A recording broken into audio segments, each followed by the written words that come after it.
Hi, good afternoon. My name is Nelson Chen, and this is my EDAD 620 video journal number 6 using the Screencast-O-Matic video to share with you my blog as well as my tech badges that I've earned through Credly. It's been an incredible journey to say the least. I'm excited to share with you how I've become a better, a stronger, or more confident educational leader, as well as instructional leader in the classroom for my teachers. I'm excited to share with you again my blog, which you can see in the background. It says Nelson's Rush Hour.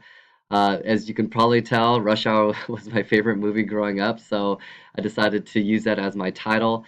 But as I scroll down, a lot of it really focuses on how do we connect, how do we relate, how do we stay relevant with our 21st century student and education, focusing on social emotional learning, understanding what the whole student means.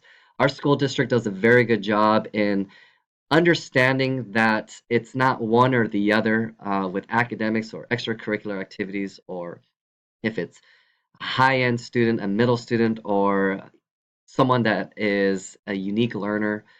We definitely want to take care of all. And our hashtag for our school district actually is all means all.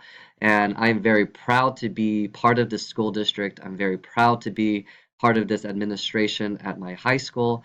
I love my school to death and willing to learn, willing to go through a program like this to better educate myself so that I can be a better leader for my students as well as my teachers in the classrooms who are teaching Common Core standards, the most updated standards that are required by our state, and so forth.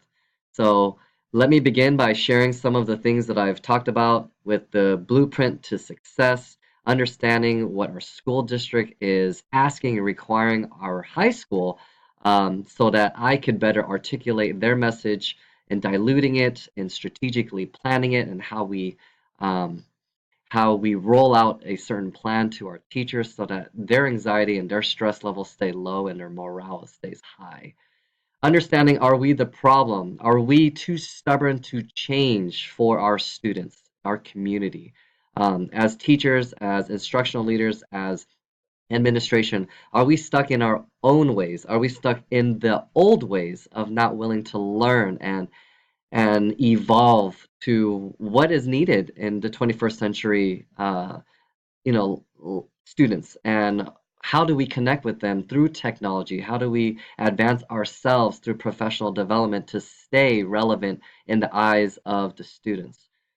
Who does education really serve, the students or the adult? Again, who are our priorities? What are our priorities as administration, as teachers? Are we really focusing on the students? Are we really focusing on all students? How are we meeting them? How are we accommodating for them? Are we truly studying the IEPs and the 405s that come to our desk, and are we utilizing our resources to support our students that are in need day in and day out? The power of change, school safety, for our students. We understand as an administration, in order for them to feel happy and feel safe, we need to create an environment that's safe for them, whether it's physically around our campus, whether it's emotionally providing intervention programs, allowing them to understand what services that we have on campus so that they feel safe, so that they are more than willing to learn and be successful in the classroom. Equality versus equity, understanding what equality, where no child left behind, what that meant initially, to what now we serve as equity, providing services, providing resources for all students in open access, in equity for all programs, pathways, and programs on our campus. Are we disconnected with today's student? Again, refocusing on what is needed as a teacher, as an administrator to connect and build the bridge to decrease the achievement gap, to decrease the communication um, disconnect or gap between ourselves, between the students, between our community, between our parents. And then are we supporting the whole child? going back and understanding what does that truly mean the whole child. Are we just looking at academics? Are we only focusing on passing percentages, pass rate, graduation rate, A through G, what is celebrated through the CDE and the state and what we believe is important, or are we really focusing on our unduplicated students as well? Are we including them in our data? Are we looking at PBIS as a means of correction for behavior? I've learned through this program, it is important, it is vital, it is something that we need to integrate, and we need to find a way to have a culture shift and having our teachers understand that suspending kids left and right isn't the answer, but having them and staying, keeping them on our campus, providing some sort of service, whether it's a in-class suspension, whether it's Saturday school, something that's going to allow structure and build structure for our students so they understand the importance of working hard, of believing in each other, working with teams, and having an adult figure in their life so that they understand what is their responsibility to be successful, to graduate, as well as learn from their mistakes. As we dive in and look into my tech badges, as you can see from the screen that I have earned the requirement of the 17 badges throughout this program. And I've learned through animated media, e-publishing, instructional resources, the power of how technology can be utilized to to meet the needs of not just the students but our teachers. I've utilized several media tools that I've learned through this program, through Animoto, through so again, using technology tools such as Prezi. I absolutely love using it now for presentations for my teachers, for my departments. In fact, when we were rolling out the new curriculum and the new textbook adoption for social science, I was able to work with the district in creating a small presentation, not your traditional PowerPoint presentation, but using Prezi as a tool to be innovative and be creative and be engaging. So I appreciate that. Using the Screen-O-Matic, being able to talk to different teachers as well as teachers that may be in professional development and having to give them information and going face to face using our webcam or whatnot.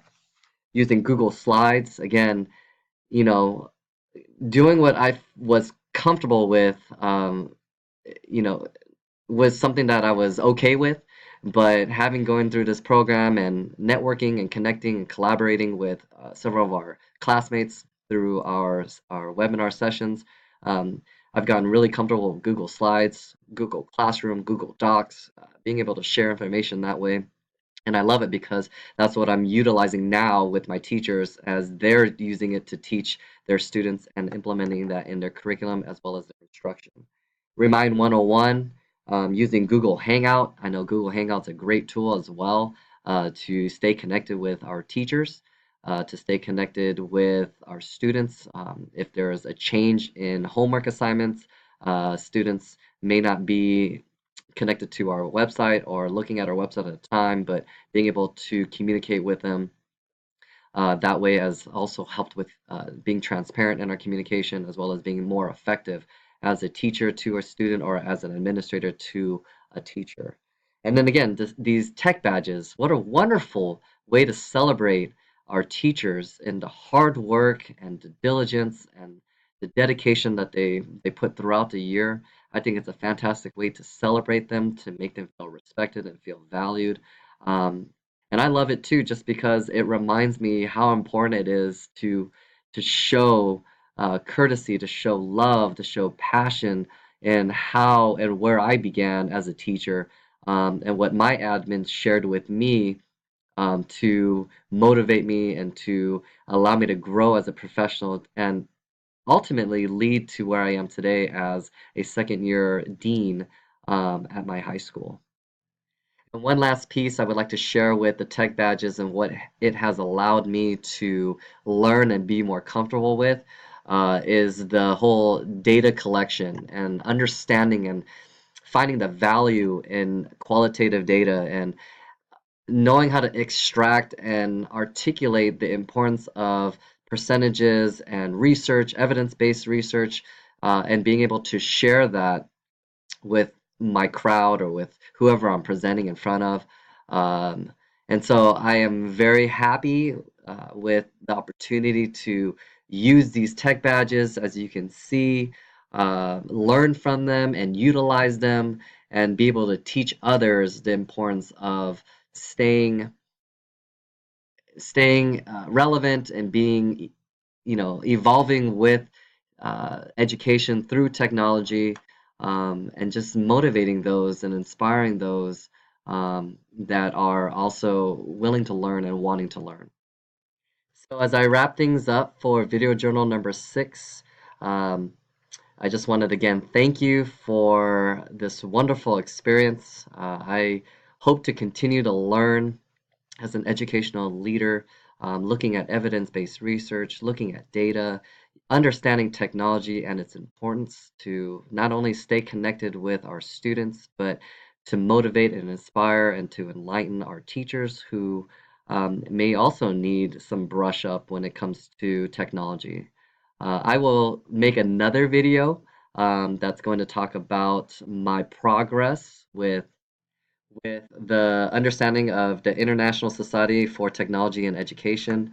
But for this video, I just wanted to say thank you again and have a great day.